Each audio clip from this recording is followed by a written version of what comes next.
Ile tanyo bener, pamai tanyo bener, gure tanyo bener, ngak selamat dunia akhirat.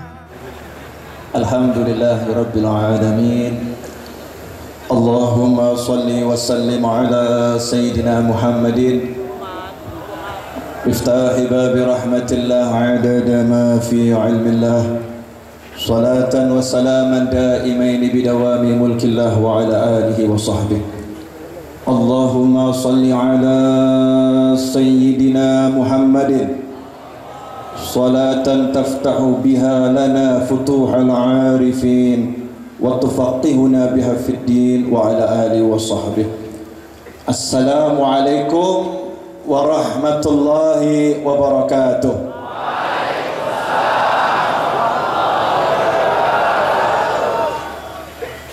Saya tidak akan bicara panjang-panjang karena saat ini sebagai rakyat kita tidak qul huwallahu ahad, tidak mengatakan hanya Allah gantunganku, hanya Allah sandaranku, hanya Allah harapanku, tetapi kita berharap kepada selain Allah subhanahu wa ta'ala. Allah ingin mengingatkan, saat kita berharap kepada selain Allah subhanahu wa ta'ala, maka sesuatu yang lebih dari tsunami 13 tahun yang lalu akan terjadi di bangsa kita. Tetapi kalau kita berharap kepada Allah subhanahu wa ta'ala, maka kita akan mendapatkan guyuran rahmat, kesuksesan, keberhasilan, kesejahteraan, kemakmuran, kedamaian, cinta, persatuan, seia, sekata membangun agama dan bangsa ini.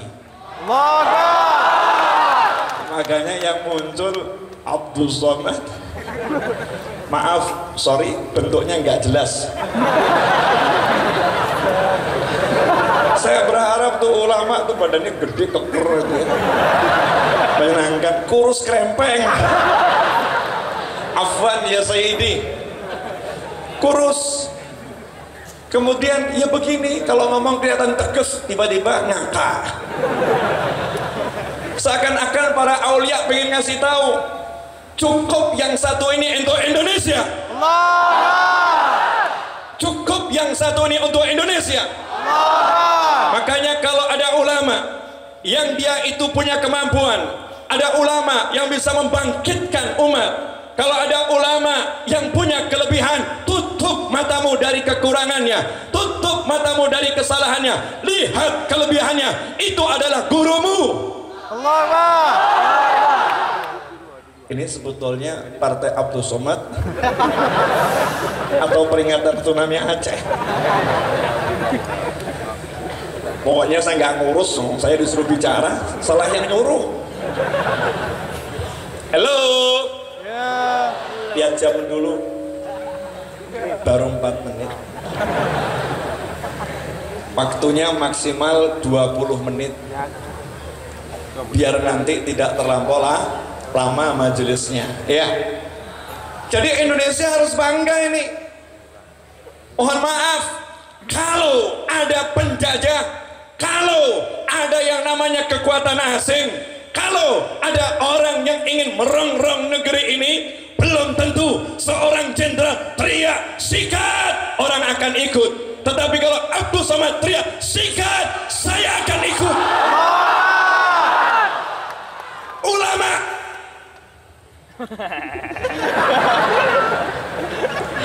hati yang bikin apa? Afwan Ustaz, saya nggak dibayar loh, nggak ada ini urusan apa-apa, because I love him so much. Karena cinta saya pada beliau, Allah nikahkan kami berdua sore tadi. Duduk di pelaminan pakai pakaian adat Aceh, yang satu emas, yang satu perak. Iya, berat badan nggak jauh berbeda, cuman beliau tampak lebih kurus. Iya, ini sang suami, itu sang istri. Masya Allah. Nah, ini cinta ulama ini akan menjadi kekuatan negeri ini. Makanya seluruh aspek masyarakat dimanapun berada, terutama di Aceh. Kalau pengen Aceh ini makmur, kalau pengen Aceh ini bangkit, kalau pengen Aceh ini semakin indah, kalau pengen Aceh ini menjadi kekuatan ekonominya mengalahkan bagian dunia manapun, ikuti kata ulama. Jangan kata yang lain, gubernur gak usah. Tapi untungnya gubernurnya ulama, ustadz. Ustaz, kecerdasannya tampak tadi. Setelah bismillah, alhamdulillah aja ngutip Allah al-wahidus samad, nyebut-nyebut Ustaz Abdul Somad. Luar biasa. Yang buatin siapa Pak? Buat sendiri itu. Beliau pernah nyantri, pernah nyantri, santri, Masya Allah. Jadi kalau pengen Aceh ini hebat, Aceh ini kuat, Aceh ini bangkit lebih dari yang lain, maka kuncinya adalah ikuti ulama. Dan itulah wujud dari pengamalan Pancasila. Kita ini dari kecil teriak Pancasila, satu ketuhanan yang Maha Esa, tetapi pengamalannya sering melenceng. Tidak ada sila kedua, tidak ada sila ketiga, tidak ada sila keempat, tidak ada sila kelima. Kalau sila yang pertama tidak diamalkan. Loh, saya ini dulu penatar P4. Boleh ngasih contoh? Boleh. Misal di Indonesia Raya berdiri kekuatan yang mengajak persatuan, tapi nggak mau kenal Allah. Saya mau nanya, Indonesia bersatu atau hancur? Hancur. Tapi kalau berdiri sesuatu kekuatan yang mengajak mengenal Allah, mengajak beragama, mengajak taat kepada penguasa alam semesta, jagat raya, diri kita, jiwa kita, semuanya yang menguasai, kalau kita taat kepada Allah, kalau ada kekuatan yang mengajak seperti itu, pasti sila kedua, sila ketiga, sila keempat, sila kelima, pasti terwujud dengan baik. Pasti itu. Tidak mungkin tidak, karena nggak ada yang namanya ulama ngajak tukaran, ngajak pukul-pukulan, ngajak sikat-sikatan. Yang ada ulama ngajak makan, kumpul makan, nih pada makan nih. Yang di situ belum ya. Nah, ikhwani rahimakumullah, terakhir itu belum berarti usai. Seperti kata beliau, akhirnya, tapi nggak langsung akhir. Saya justru mau ngajak semua belajar hikmah dari apa yang dialami Ustaz Abdul Somad. Boleh ya? Boleh. Ke Bali diperkusi, ke Hong Kong diajak kembali naik pesawat. Betul ya? Itulah indahnya Allah kalau pengen membahagiakan hambanya, kalau Allah pengen menghibur hambanya, kalau Allah pengen menyenangkan hambanya, kalau Allah pengen hati hambanya berbunga-bunga lebih dari temanten baru, maka Allah buat dia mengalami yang gak enak, terus dapat yang enak. Itu rasanya enaknya luar biasa. Kalau nggak percaya, tanya pada beliau yang mengalami. Kita kan tidak. Kepada korban, betul kan ya? Kesian korban persekusi, korban pengusiran imigrasi. Lengkap julukan beliau karena bentuknya nggak jelas. Masya Allah, lengkap. Tapi menjadi sunatullah. Tidak ada sesuatu yang direndahkan kecuali Allah yang akan mengangkat. Apalagi hambanya Abdul Somad yang bergantung kepada Allahul Ahad, bergantung kepada Allah yang Maha Esa. Ketika diperkusi, ketika diusir, tetap pakaiannya biasa, orangnya sederhana. Janji Rasul Muhammad SAW, man tawadhu'a rafa'ahullah. Siapa merendahkan diri, langsung Allah mengangkat derajatnya. Perhatikan ini kunci nih. Man tawadhu'a rafa'ahullah. Siapa yang merendahkan diri, Allah yang langsung mengangkatnya.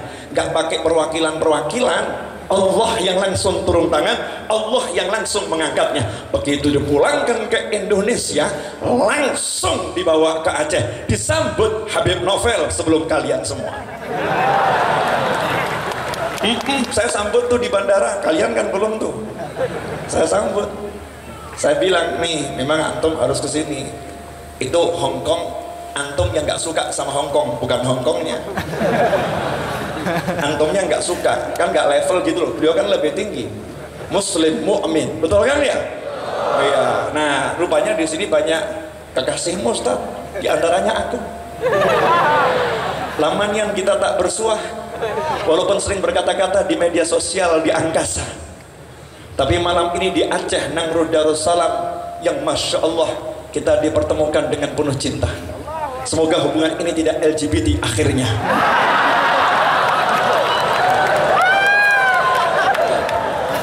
Mudah-mudahan nggak LGBT, Ustaz. Nih akhir-akhirnya anak-anak muda nih ngeri. Anak-anak muda nggak? Ngeri. Makanya tuh yang pengen nikah, yang pengen kawin. Paham maksudnya? Temuin orang tuanya, bilang, Pak, I love her so much, please. Nikahkan kami. Kalau bapaknya nggak mau nikahkan, kabur saja, nikah. Itu lebih baik daripada engkau kumpul kebo dan berzina. Na'udzubillah min. Nikah ya akhi, nikah itu enak. Ada lagunya kan ya? Nikah ya akhi itu. Nikah itu enak. Kurang 2 menit. Boleh ya 2 menit lagi ya? Boleh kan? Saya itu biasanya standar ceramah minimal 2 jam, Ustaz. Khusus di Aceh 20 menit, diskonnya itu banyak banget ya. Jadi saya senang itu, alhamdulillah, biasanya 2 jam jadi 20 menit. Yes. Nikmatnya luar biasa. Nah, nikah aja, mau nikah itu mudah. Kalau saya nanti jadi presiden tahun 4000 Masehi. Sorry Pak, kita gak level Pak. Bapak cuman gubernur, saya nekat Pak calon presiden. Tahun 4000 Masehi. Tahun 4000 Masehi. Kenapa saya pengen 4000 Masehi? Karena 2019 rakyatnya masih ada dan saya yang modelnya begini, repot. Kalau 4000 Masehi semua is dead, kemungkinan besar udah kiamat gitu kan. Kalau saya jadi presiden tahun 4000 Masehi, undang-undang yang pertama kali saya rubah ada undang-undang pernikahan. Undang-undang pernikahan. 1, kalau ada perempuan usia baligh belum menikah, orang tuanya saya penjara 20 tahun.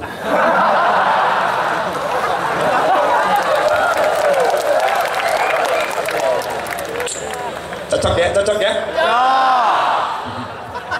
Kalau ada istri menghalangi suaminya nikah lagi, saya penjara 40 tahun.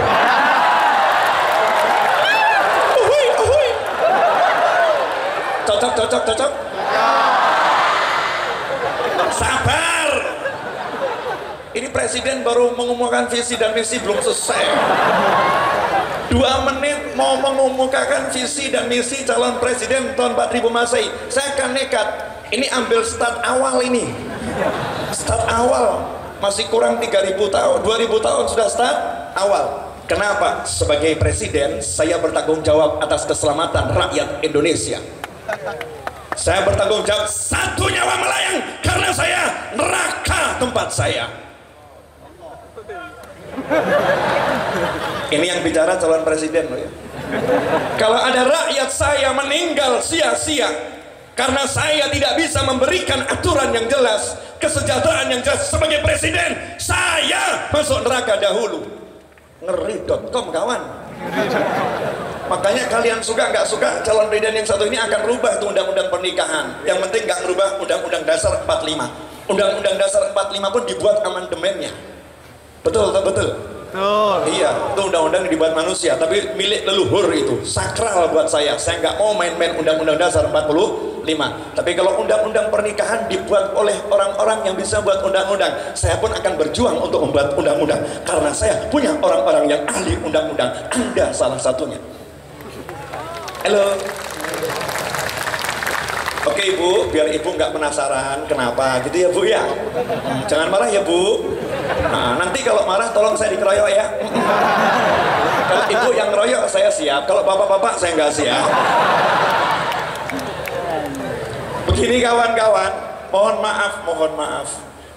Kan sudah nggak mungkin Nabi kita keliru, mungkin nggak? Ya. Rasul kita keliru, mungkin nggak? Ya. Percaya nggak sama Rasulullah? Ya. Yakin nggak sama Rasulullah? Yakin. Percuma Anda bangun infrastruktur sebagus apapun, gedung sehebat apapun, tapi kalau kita sebagai masyarakat tidak ada aturan yang jelas, tidak ada hukum yang kuat, kemudian membiarkan perzinahan, membiarkan kumpul kambing. Kalau kebo terlalu besar. Kalau suka-suka saya buat istilah, siapa tahu jadi tren. Kita biarkan hal-hal yang dilarang Allah. Ingat itu, Nabi kita pasti benar, Rasul kita pasti benar, Sallallahu alaihi wasallam. Beliau telah menyatakan, kalau udah tampak itu perzinahan, maka Allah akan turunkan gempa bumi di sana dan di sini. Percuma saya membangun kalau zina dibiarkan, akhirnya gempa terjadi di mana-mana. Betul. Kalau salah saya nggak berani ngomong. Di sini ulama, pejabat, polisi, takut tahu. Kalau salah nggak berani ngomong. Lisan ini harus dijaga, jangan sampai ngomongnya salah, apalagi didengar orang banyak. Nah, ini bahaya ini. Makanya penyebab terjadinya kumpul kebo kenapa? Dipersulit pernikahan. Nikah nunggu umur 17 tahun, nunggu umur sekian tahun. Ini bertentangan dengan ajaran Rasul saya, bertentangan dengan ajaran Nabi saya, berarti bertentangan dengan sila pertama, ketuhanan yang Maha Esa. Karena undang-undang menyatakan setiap warga negara berhak menjalankan ibadah sesuai agama dan kepercayaan masing-masing. Maka saya akan kembalikan, ini ingat ya, ini visi dan misi calon presiden. Ingat, jangan salah, ini isi visi dan misi calon presiden. Saya akan kembalikan Indonesia seperti ajaran leluhur. Apakah itu? 1. Banyak anak, banyak rezeki. Jadi kalau ada istilah 2 anak cukup, saya katakan setuju, tapi 4 istri. 8 kawan-kawan, loh fokusnya bukan masalah istri, anak tadi loh. 8, kan negara sementara mengatur 2 anak cukup. Jangan lawan hukum negara, tapi jangan hilangkan ajaran leluhur. Karena leluhur kita nggak asal bicara. Orang-orang dulu tuh semua dengan zikir, dengan puasa, dengan perenungan. Orang Aceh membuat rafai, ngambilnya pun dari pohon, memahatnya dengan zikir la ilaha illallah, la ilaha illallah, dengan hitungan hari yang pasti, dengan wirid, dengan puasa, dengan tawajuh. Orang dulu luar biasa. Makanya ketika dipukul, tabuh, ayo tabuh. Tabuh serius.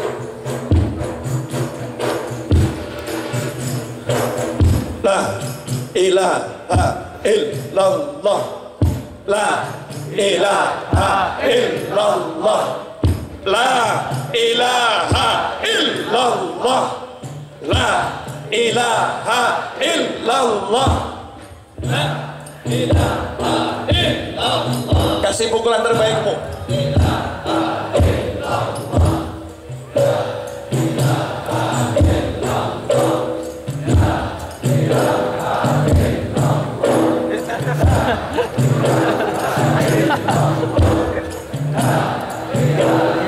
Illallah, la ilaha illallah. Cukup ya, nanti jadinya 30 menit. Ini musik kalau ditabuh, hati langsung bergetar, hati langsung bergetar. Gak butuh suara zikir kita, musik ini telah berzikir. Ini orang Aceh, ini orang Aceh. Pak Gubernur nggak tahu, saya waktu ceramah di Aceh waktu itu Pak, saya pulang bawa rafai 2 Pak. Saya pakai di majelis saya, di mana-mana itu saya pakai. 2 menit lagi selesai. Boleh ya? Boleh. Nggak apa-apa. Kalau panitia bilang nggak boleh, saya ikut suara terbanyak. Nah, kenapa orang dulu bilang, coba lihat anak-anak dahulu, nenek-nenek kita menikah itu umurnya berapa di sini di Aceh? 12. Berapa tahun lagi? Kalau di Jawa itu nenek-nenek saya menikah 12 tahun, 13 tahun, 14 tahun. Kalau 17 tahun belum menikah, orang Jawa bilang perawan tua. Betul tak betul? Jadi kalau peraturan yang sekarang 17 tahun baru boleh menikah, apa kata leluhur kita dari alam barzah? Bagaimana anak cucuku ini kuajarkan segera menikah, kenapa tua baru menikah? Akibatnya karena masih muda dilarang menikah, yang terjadi hubungan di luar nikah.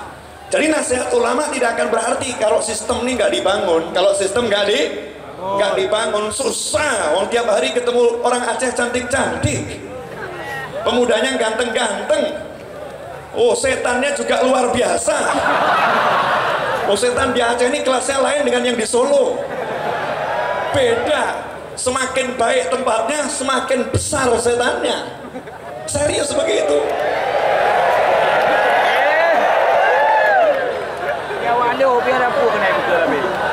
Lanjutkan. Yang kedua, kenapa kalau ada istri yang melarang suami nikah lagi saya penjara 40 tahun? Karena istri itu telah melanggar kebebasan seorang pria, hak pria untuk menikah, dan telah melanggar hak wanita untuk dinikahi. Maka dia telah melanggar hak asasi yang paling asasi setiap manusia untuk menikah. HAM harus ditegakkan. Apakah saya salah? Saya mau nanya kepada janda-janda yang belum menikah. Ketika Anda jatuh cinta kepada Ustadz Abdul Somad, kemudian istrinya melarang, apakah Anda tidak sakit hati? Emangnya aku bukan perempuan? Emangnya aku bukan manusia? Mudah-mudahan istri beliau gak nonton. Aman Ustaz, aman. Istrinya ngomong, jangan deket-deket Habib Novel, bahaya.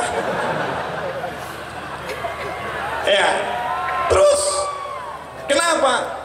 Karena yang terjadi adalah pria-pria akan menikah kepada wanita dengan sembunyi-sembunyi, sehingga kaum wanita dirugikan secara hukum negara, tidak mendapatkan pengakuan, tidak mendapatkan haknya, tidak bisa mendapatkan warisan. Itu semua karena apa? Karena pria dipersulit menikah lagi. Pasal ketiga, Bu, pasalnya tadi belum selesai. Nah, ini pasal yang paling menguntungkan kaum wanita. Kalau ada pria yang menikah satu atau lebih dari satu, kemudian pria tadi tidak berlaku adil, tidak mengayomi, tidak menjalankan tugasnya kepada suami, tugasnya kepada istri selaku suami, kemudian sang istri melaporkan halnya kepada pengadilan agama, dan perkaranya dimenangkan oleh pengadilan agama, maka pria tersebut saya jatuhi hukuman kaki dipukul sampai semper dan penjara 70 tahun. Silahkan mikir kalau mau nikah lagi. Betul tak betul, Bu? Jadi ibu cocok dengan saya? Awalnya nggak cocok, akhirnya cocok pula. Makanya ikut di pertandingan sampai akhir. Terakhirnya terakhir. Saya terima kasih. Ya, saya terima kasih. Sudah dibawa ke sini. Ya, sudah dibawa ke sini.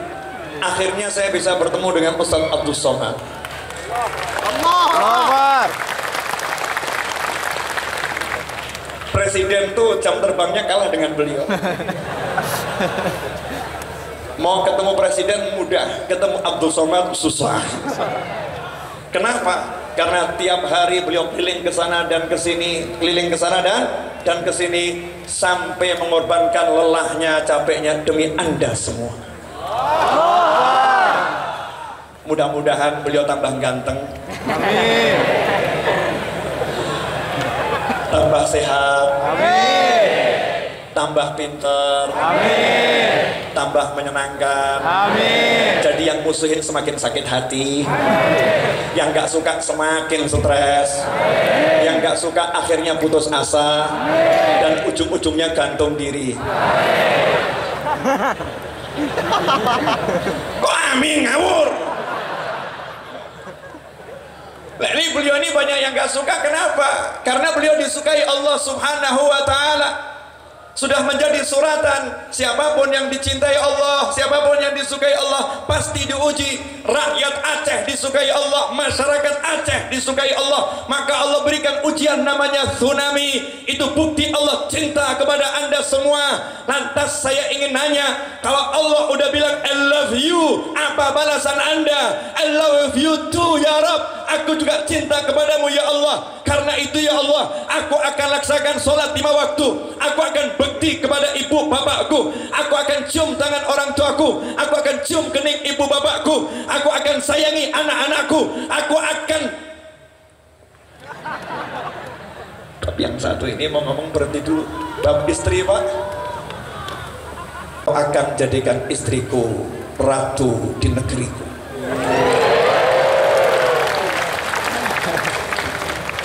Itu baru namanya cinta sama Allah. Dicintai Allah kok gak balas. Allah udah nunjukkan cintanya loh, bukan murkanya. Kenapa saya katakan bukan murka? Karena saya tahu Aceh ini tempatnya orang-orang baik. Kalau nggak baik, anak cucu Nabi nggak dikirim ke sini.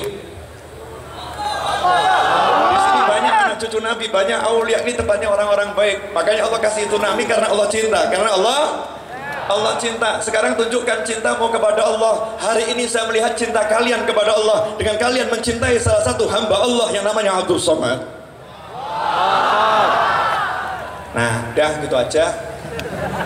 Pak Gubernur minta maaf Pak, udah mencatut nama anda untuk indahnya ceramah. Ustadz Abdul Somad mohon maaf, udah jelek-jelekin Ustadz karena memang jelek.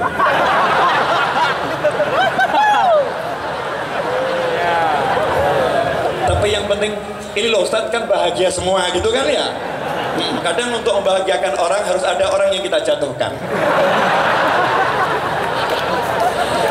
Terima kasih, mudah-mudahan barokah manfaat. Mohon maaf. Wassalamualaikum warahmatullahi wabarakatuh. Ilmu tanyo benar, amai tanyo benar, gure tanyo benar, ngak selamat dunia akhirat. Ilmu tanyo benar, amai tanyo benar.